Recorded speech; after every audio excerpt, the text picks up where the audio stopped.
Hey guys, it's Sim, and this is Wrestling Unlimited, as it's Friday, and this is the Wrestling Wrap-Up, a handful of news brought to you in one easy-to-watch video. As far as today's show does go, we're going to talk about CM Punk potentially returning to WWE, and possibly soon. One AEW star, yesterday of all days, filing a CM Punk-related trademark. Big AEW Dynamite versus NXT showdown next week. We're going to talk about some names returning and possibly debuting soon for AEW. AEW Dynamite numbers this week, and so much more. Because again, this is the Wrestling Wrap-Up. Every Monday, most of the time, and always on Fridays, talking all the news in the world of professional wrestling. We bring it here so you don't have to go anywhere else. It's just all consolidated into one easy-to-watch video. Remember, you can watch this show a number of different ways. You can watch it on Twitch, twitch.tv/PWU Unlimited, YouTube, youtube.com/Pro Wrestling Unlimited, or podcast services all around the globe like Stitcher, Spotify, Google Pod, Apple Pod, Anchor, iHeartRadio, and so much more.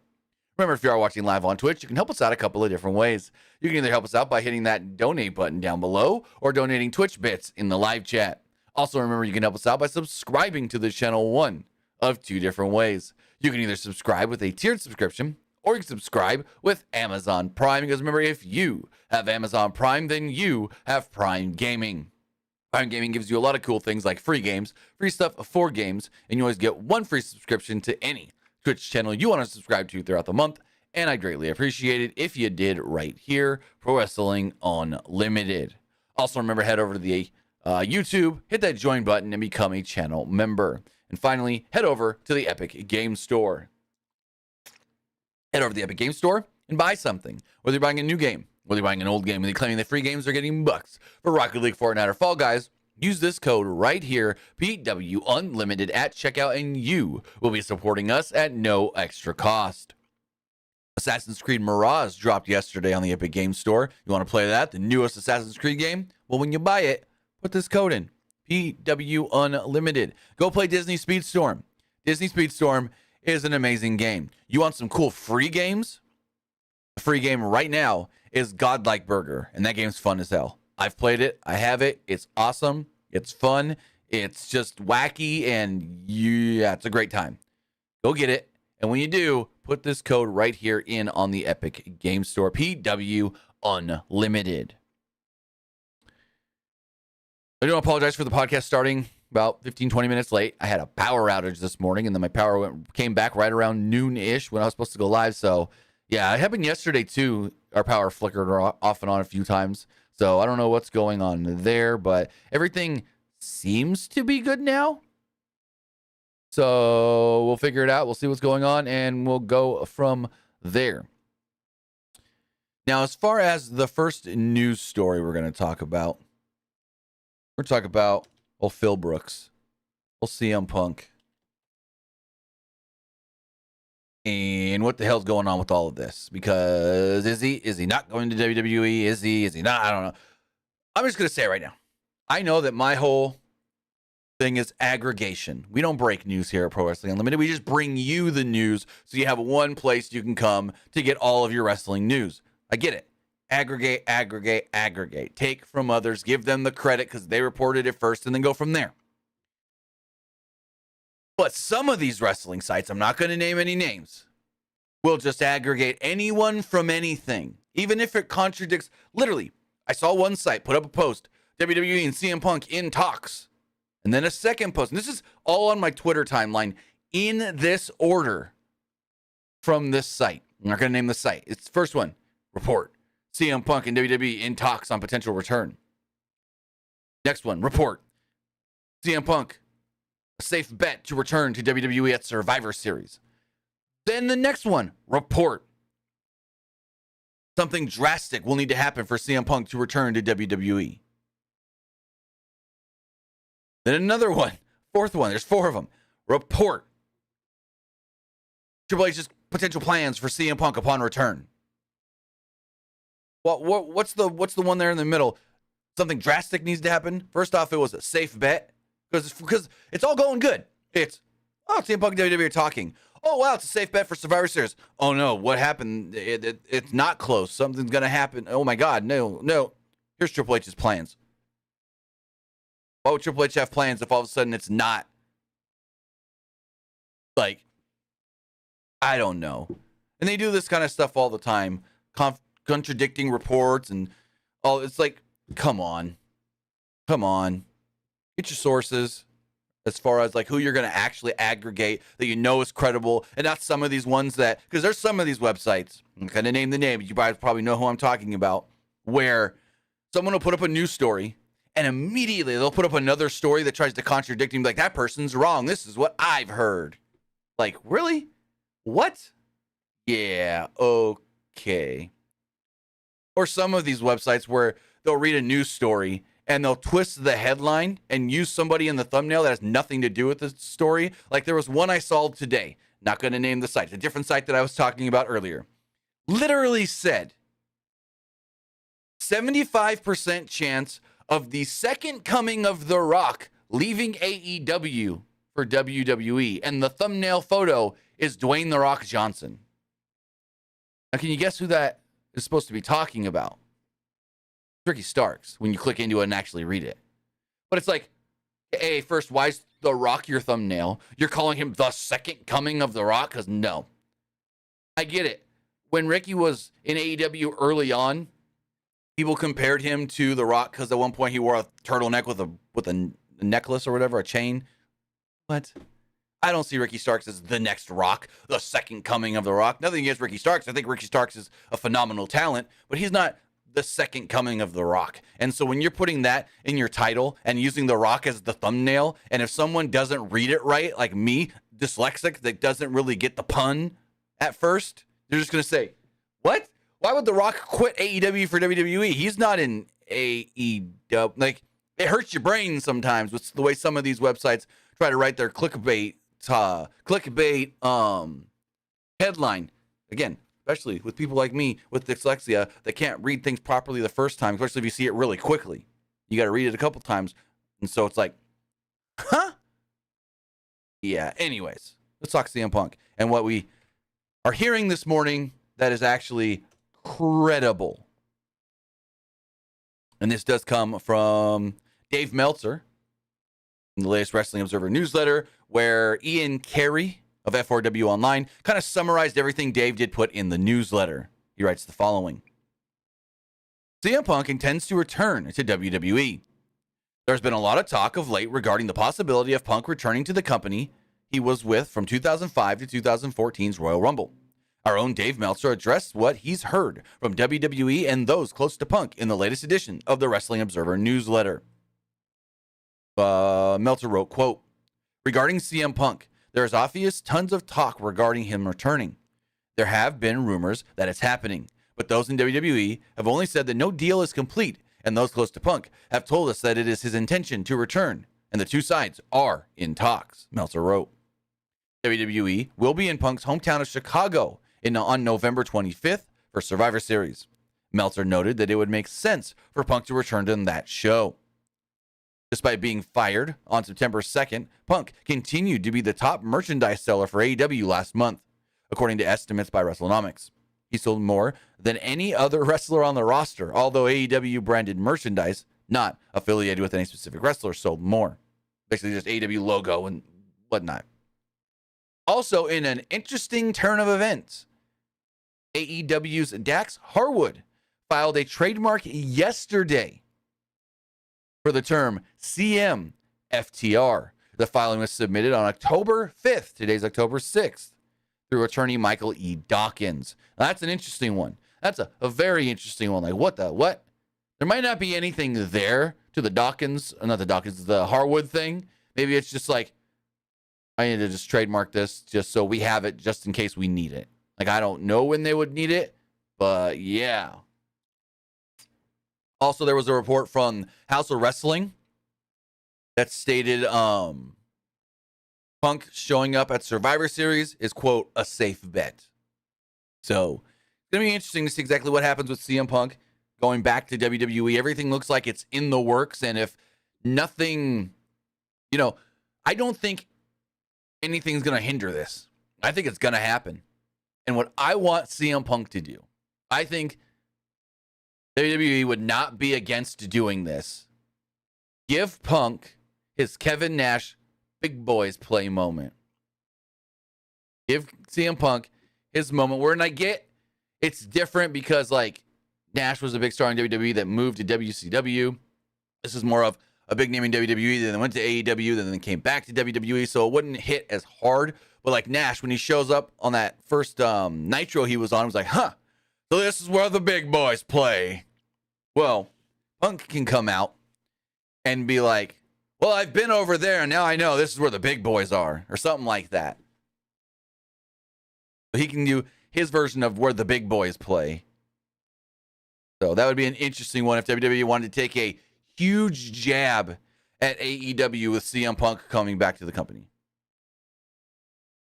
And so I really think this is going to happen. I think with both sides talking, I don't know who's talking to who, whether that's Punk actually talking to Triple H or Punk actually talking to Nick Khan or Punk actually talking to Vince McMahon, or if it's Punk's representatives talking to somebody within WWE, whether that's Nick, Vince, or Hunter, or who, I don't know. But I do think in 2 months' time, CM Punk will be back in WWE. I think it's very, very, very possible. But the big question is, the big arising question, do you announce Punk ahead of time and try to sell out that show, which I think is pretty much sold out anyways? Or do you save him for a big surprise? Because you can do a couple of things. You announce him ahead of time. Maybe he takes on Seth Rollins for the World Heavyweight Championship. Maybe he fights LA Knight in a big match on the show. Yeah, LA Knight would have to lose. Or the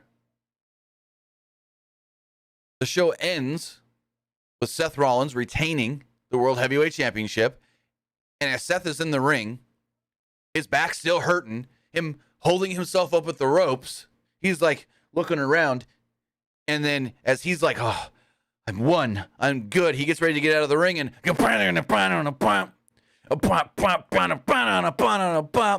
out comes CM Punk.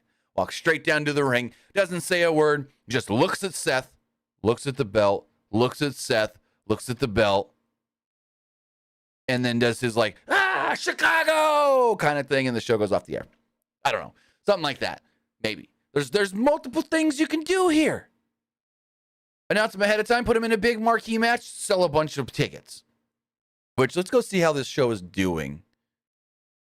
WWE Survivor Series 2023 tickets. Go to Ticketmaster.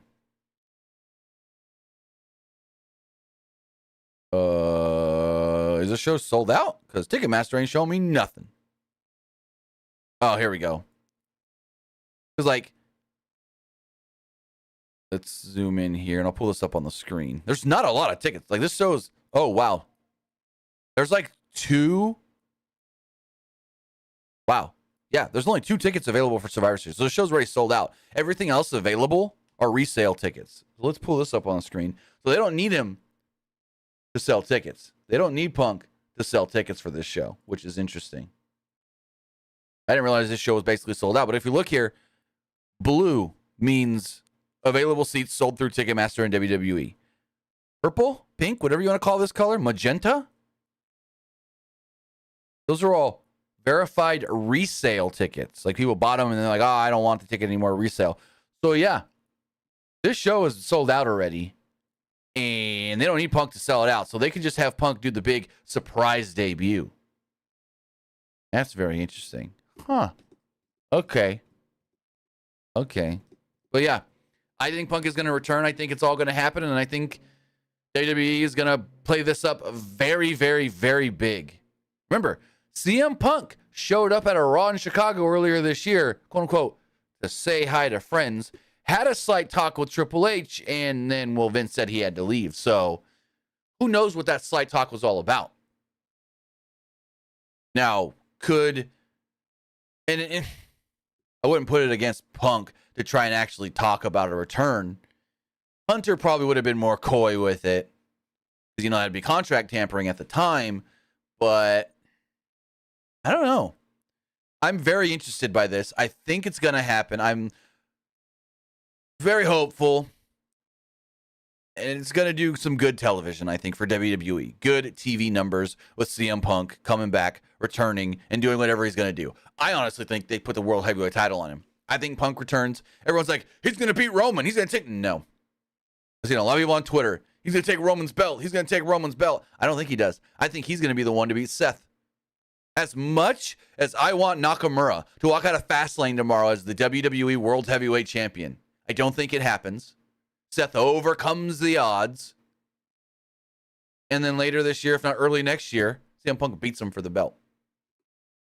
So, gonna be an interesting next couple of months here, ladies and gentlemen. I mean, AEW got Adam Copeland. WWE's gonna get CM Punk.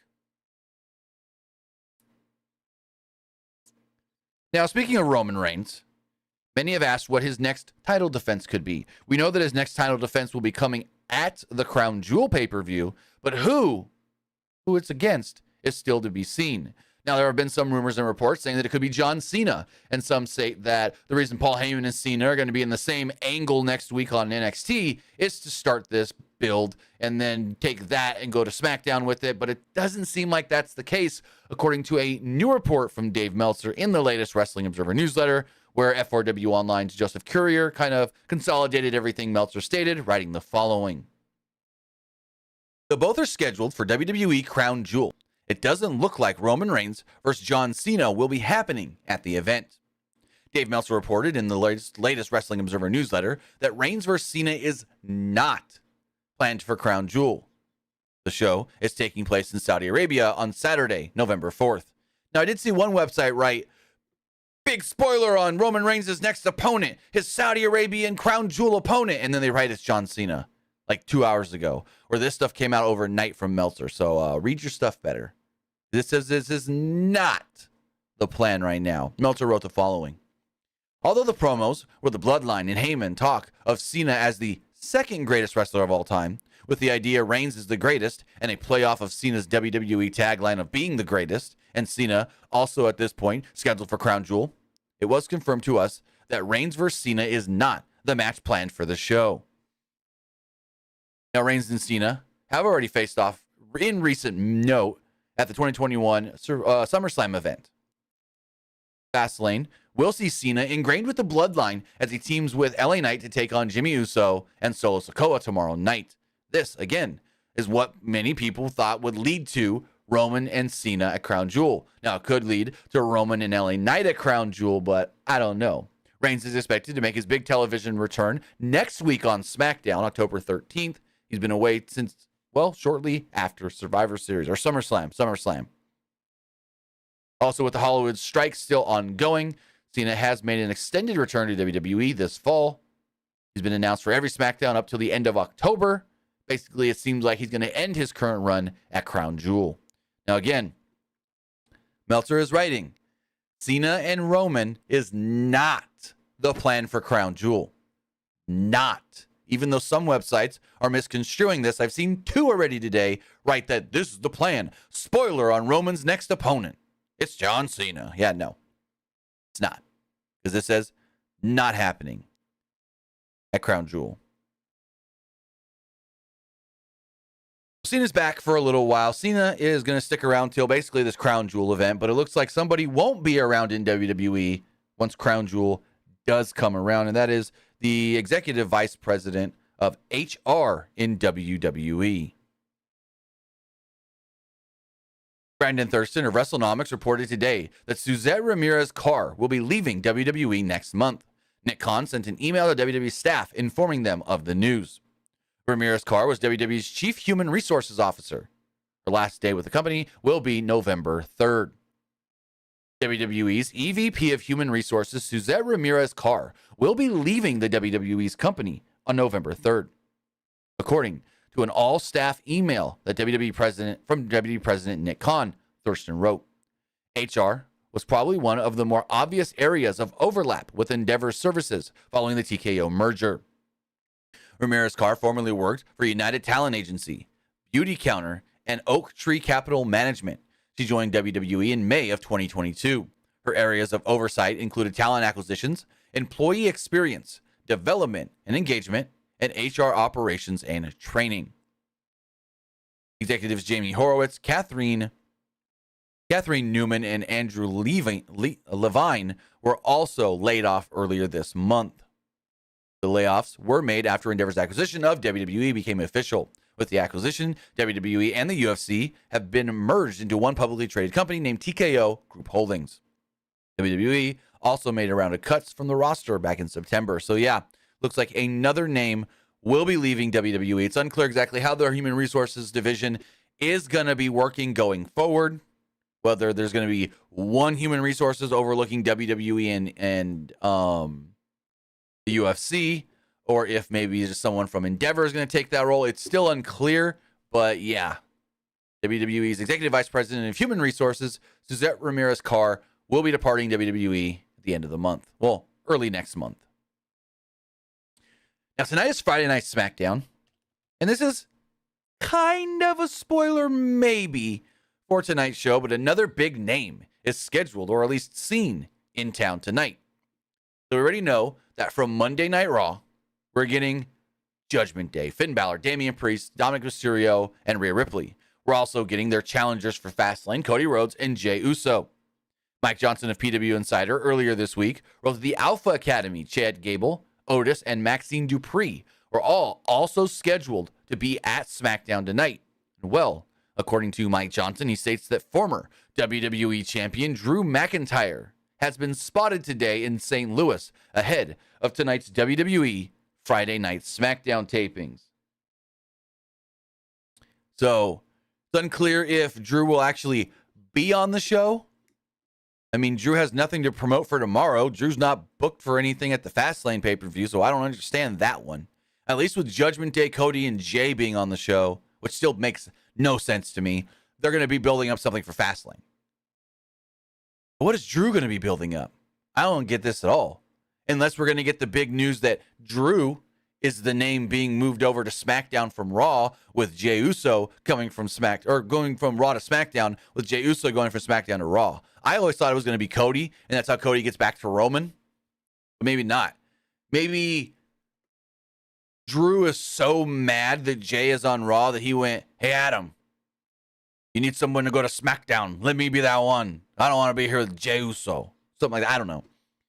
I always thought this was going to lead to him and Kofi in a match on Raw, because they're doing that whole thing. But we'll see if Drew even gets used. I mean, for the most part, they do bring Raw talent to SmackDown periodically, actually quite often, to do a post-show dark match for the live crowd. We've seen it with Seth, and we've seen it with Cody, and we've seen it with Miz a number of times this year. Now, speaking of talent being brought to a show that they're normally not on, well, WWE Hall of Famer The Undertaker is scheduled to be at the WWE Performance Center next week, and even on Tuesday. Mike Johnson of PWU Insider writes the following. Well, there is no word yet as to whether he will appear on camera. The word around the WWE Performance Center yesterday and today has been that The Undertaker will be in Orlando, Florida next week, including Tuesday, when WWE NXT has loaded up a big episode to go up against Tuesday night AEW Dynamite on TBS. Again, this doesn't mean that The Undertaker will be appearing, but certainly has to be considered another arrow in WWE's quiver if they chose to go that route. Undertaker does visit from time to time to give advice to PC talent, so this could simply be that. But the timing, obviously, is interesting. So are they just going to put The Undertaker on NXT next week to go up against Edge? I mean, can't say that no more. Adam Copeland and all the other matches they have on that show. That's going to be an interesting one. And what would he even do on NXT? What would The Undertaker, what would Mark Calloway even do on NXT if he's on that show? You just have him go cut a promo real fast? Oh, we're here. There's new talent. I'm putting them I don't know. I have no clue. You gonna tombstone somebody? Choke slam some fool? Like, I have no clue what you would do with The Undertaker on an episode of NXT. That's kind of like, and then the other thing, do you advertise him ahead of time? Or do you have him saved as a big surprise? Because if you're trying to beat AEW in the ratings that night, one would assume advertise ahead of time. Because then you're risking because you could do the whole surprise in hopes that people change the channel over in hearing Undertaker's on the show. Oh my God, I need to switch. But then that's still a view NXT did, or AEW did get from that person. Possibly, if you want to call it that. Well, no, it is a view, but then that's an extra view the WWE would get. I don't know. I would announce it ahead of time if you're trying to really bolster the rating. So that way it's less, because you announce it ahead of time, and that's more people watching NXT from the start of the show and not being on AEW and then switching over and still giving AEW a view. So I would announce Undertaker ahead of time if that's the plan. We don't know, but he is slated to be at the Performance Center next week. Now, speaking of this AEW versus NXT Tuesday night, not a Rumble, but battle, call it a Rumble, I guess. I don't know. Here's the lineups for both shows. So as far as Dynamite does go, George Strickland will be taking on Bryan Danielson, with the winner becoming the new #1 contender for the TNT Championship. The Rated R superstar Adam Copeland will go one-on-one with Luchasaurus in his first ever AEW match. Powerhouse Hobbs will be going one-on-one with Chris Jericho. Sorry about that. Jay White will be taking on 1/3 of the Ring of Honor World Trios Champions, or 6-man tag team champions, in Hangman Page. With the AEW International Championship on the line, Rey Fenix will be defending the title against Jon Moxley. Like, who thinks Jon Moxley's not winning that match? Who thinks Jon is going to lose to Phoenix? Yeah, nobody. But why does that matter? I mean, it matters because it has to happen. But it's like no one's going to care. They're just going to watch it going, how does Jon beat him? How does Mox win? Oh, Mox just won. And also, Saraya will be defending the AEW Women's World Championship against Hikaru Shida. Again, another match that's probably very predictable. So, if we're looking here, it's a very predictable card for the most part. I'm not sure who wins between Swerve and Danielson. That's an interesting one. Especially with Christian being the TNT champion.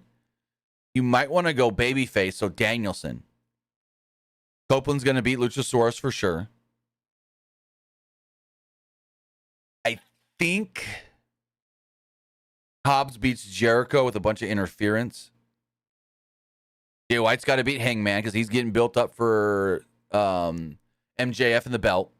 Jon Moxley's going to retain or win the title back from Phoenix, because that was never supposed to be the thing anyways. And Saraya is going to defend successfully over Shida. I think it's very, very predictable of a show. Now then we look over at what NXT is doing that night. Not as many things announced, but less predictable. First off, we do know that Cody Rhodes will be on the show to make a major announcement. Now, I've seen all the people online. He's going to announce the CM Punk signing on NXT against AEW. I don't think that's the case. If I'm predicting here, and if I'm wrong, I'll eat my words. If I'm predicting here, I think Cody is going to be on the show to announce the next Dusty Rhodes Tag Team Classic. Also, we do know that Roxanne Perez will be taking on Asuka. Again, not predictable. Who wins? Roxanne? One would think Roxanne gets a big win over Asuka, and then that propels her maybe to a shot at the NXT Women's Championship. Then we've got Carmelo Hayes with John Cena in his corner against Braun Breaker with Paul Heyman in his corner. Again, what happens there? Not predictable. Does Melo beat Braun? Does Braun beat Melo? What happens with Heyman and Cena? I think there's more intrigue in the NXT show than the AEW show, even with less announced, because it's less predictable. There's more of, I can see this going this way, but I can also see it going this way. With AEW, it's like, they're going to win, they're going to win, they're going to win, they're going to win, they're going to win. So, I'm just saying, I think the NXT show is less predictable, which in turn could be better on WWE. Now, as far as me and what I'm going to do, I'm going to watch both at the same time. And then our review that night is going to be AEW focused. And then at the end, I'll tell you what happened on NXT and what I saw. Because I'm going to be flipping back. Well, I've got 4 screens here. So I'll have it on 2 different screens. But Won't have the commentary on for the most part for NXT unless AEW goes to commercial, because we prioritize doing a Dynamite review every week. So I will do a Dynamite review next week, and then also talk about NXT and any big major things that does happen on that show.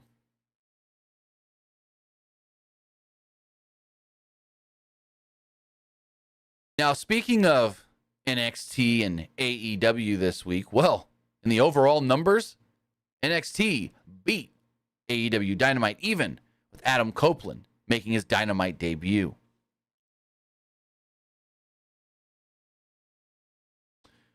An analysis of the numbers for Adam Copeland's AEW debut has revealed that his appearance, well, quote, didn't move the needle. After his debut at AEW Wrestle Dream on October 1st, Copeland made his Dynamite debut just a few days later on October 4th's episode of AEW Dynamite, reuniting with old best friend Christian Cage momentarily. As with his debut, the video did impressive numbers on their AEW YouTube channel, but it didn't really do impressive numbers as far as on TBS does go. TBS numbers saw AEW average 800,000 viewers compared to NXT the night before, drawing 857,000 viewers. So, yeah, AEW didn't beat NXT this week. Another big thing is, are they going to be able to beat them next week? There weren't issues with TBS's scheduling for the show, but even with those factors factored in, Copeland's return reportedly didn't help the numbers. Even if you factor in how many homes would have been affected, it still wouldn't have helped. Dave Meltzer wrote the following. His debut on AEW television drew a disappointing rating due to the cable and DVR mess-up situation, but even factoring in that, the number would have been in the realm of usual, not over the top. They went against 2 baseball wildcard games as well, so you could factor that in. But with 800,000 and a .28, Copeland, even factoring that in, didn't move numbers to any appreciable degree for his TV return and debut with the company. It looks like he could be an entertaining character and have good matches like with Christian, but being a needle mover just doesn't seem so yet. When someone switches promotions, as we've seen with Cody Rhodes and will soon with Jade Cargill, it is likely they come in with a fresh coat of paint. Everything is new and fresh. The expectation should be for Copeland to be able to have fun, have more creative freedom that he had, and have fresh matches with new opponents. As far as being a big difference maker, I don't believe there's any magic bullets here. Even if he did pop a rating at first, and him not doing so is absolutely a disappointment, in the long run, that's really what the reasonable hope for Copeland should be. Someone who gives you good matches and interviews, does programs where they have effective and consistent stories, and helps teach the younger talent. So basically, Adam Copeland's Dynamite debut didn't do any extravagant number, didn't boost the ratings. And then when you factor in that some homes got messed up with DVRs and recording and this and that because I don't know what happened with TBS, but they had issues with their scheduling. It's still, even if you factored that in, would have just been a normal Dynamite number. So that's interesting to see. I mean, maybe a lot of people were watching baseball on ABC. I don't know. We don't have Showbuzz Daily to show us that anymore. So we'll follow this. We'll see if Adam Copeland does help out AEW ratings. But as of right now, he didn't help last week or this past week. Now, speaking of people coming to AEW, Dave Meltzer had an interesting tidbit in this week's Wrestling Observer newsletter about younger talent possibly leaving AEW for WWE, as Meltzer wrote the following.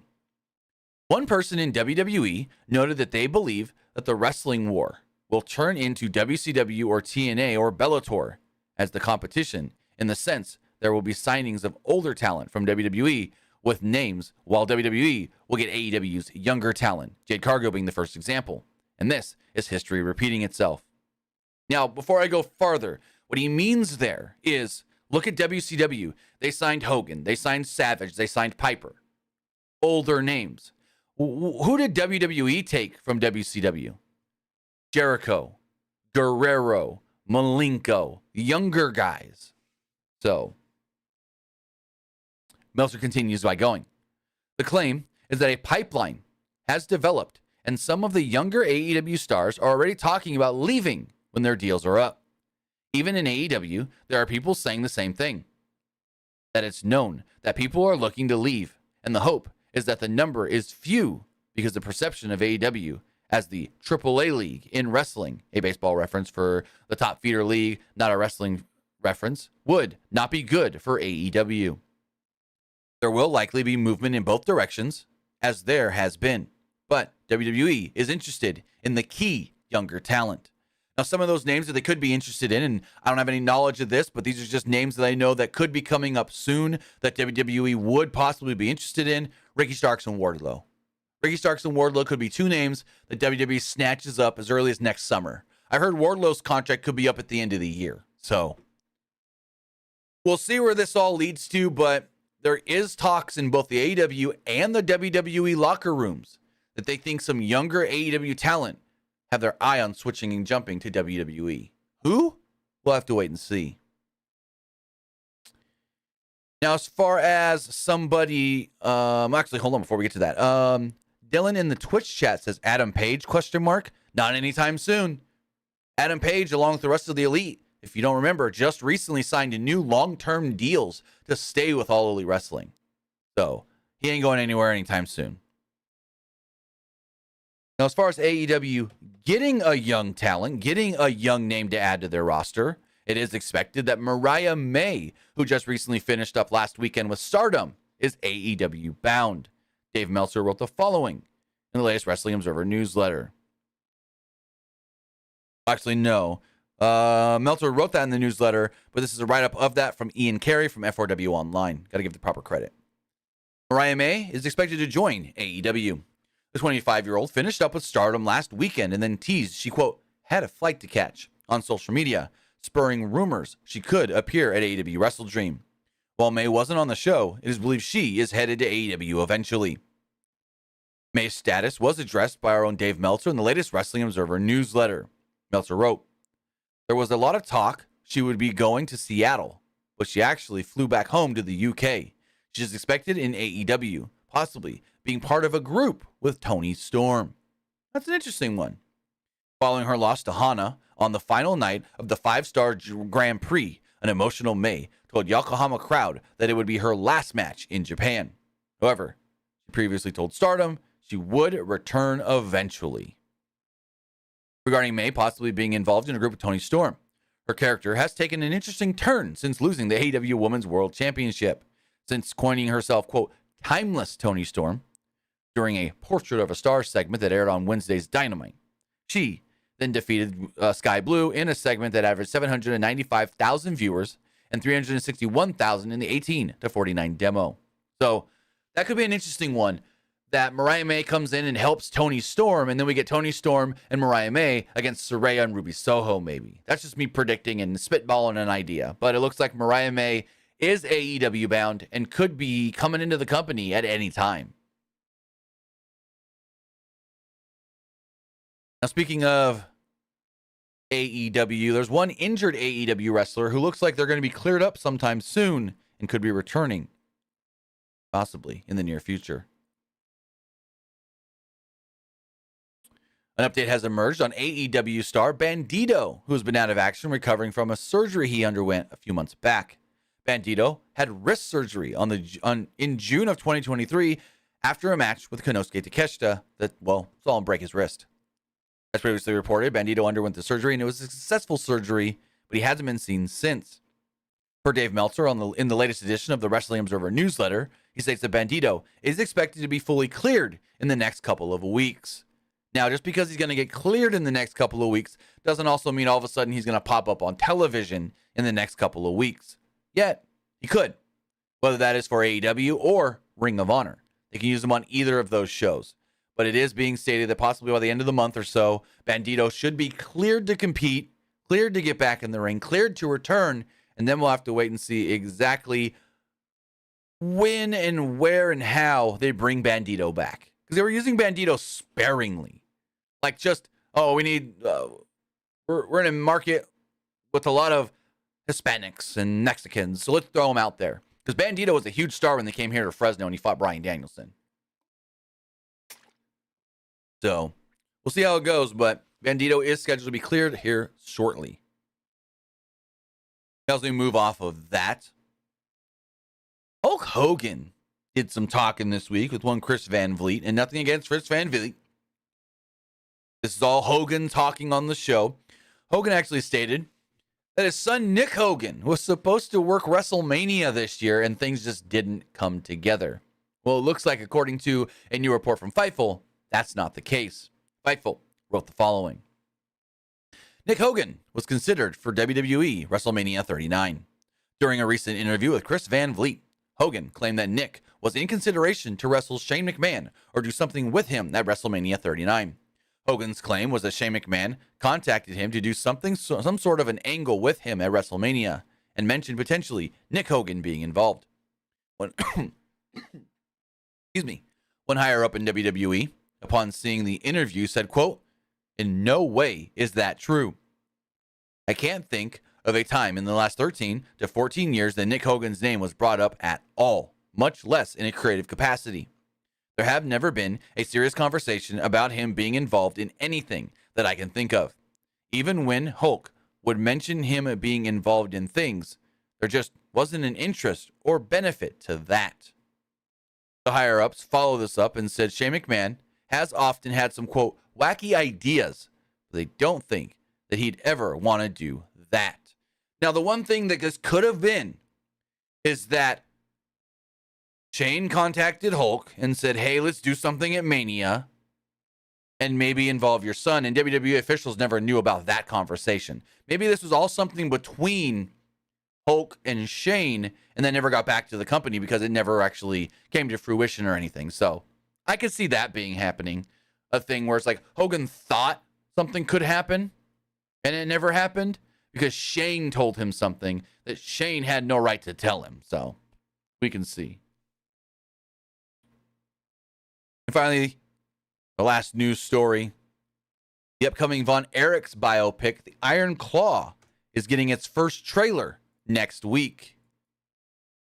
As we see here on the screen, A24 tweeted this out today stating, quote, "Sons, brothers, champions. The Iron Claw trailer drops Wednesday." And then we have a new poster for the movie as well. Just as Zac Efron, Jeremy Allen White, Harris Dickinson, Maura Tierney, Stanley Simmons, Holt McCallany, and Lily James. No mention of Maxwell Jacob Friedman on the poster, but regardless, the first trailer for the upcoming Iron Claw movie that is about the Von Erich family will drop next Wednesday. I'm so excited for this. This is going to be super cool. We haven't really seen much of this. We've seen a couple of pictures from filming and whatnot, but yeah, I'm really, really excited to see how this trailer goes out. I will be doing a trailer reaction video to it next week once it does drop, and so yeah, we'll see how that all does go, but Iron Claw, I think, is scheduled to release around Christmas time. Iron Claw release date, December 22nd. So yeah, around Christmas time. I'll go see it in theaters, and then I'll tell you what I thought of it in a couple of months. But with that, guys, that is going to wrap everything up here. I want to say tonight is Friday Night SmackDown, and we will be doing a SmackDown review. But as far as what's set for tonight's SmackDown, let's pull that up on the screen right here. Those 4 things are being advertised. First off, we do know that the Judgment Day, Cody Rhodes and Jey Uso are all scheduled to be on the show. As far as action does go, the WWE Women's World Champion will be teaming up with Damage Control partner Bayley to take on her opponents at Fastlane tomorrow, Charlotte Flair and Asuka. Also, we do know that in his main roster in-ring debut, Dragon Lee will go one-on-one with Austin Theory. Now, this isn't confirmed, but some are saying that this is the call-up to the main roster of Dragon Lee and that he's done in NXT for the most part. Could make a couple more appearances, but he's the main roster from here on out.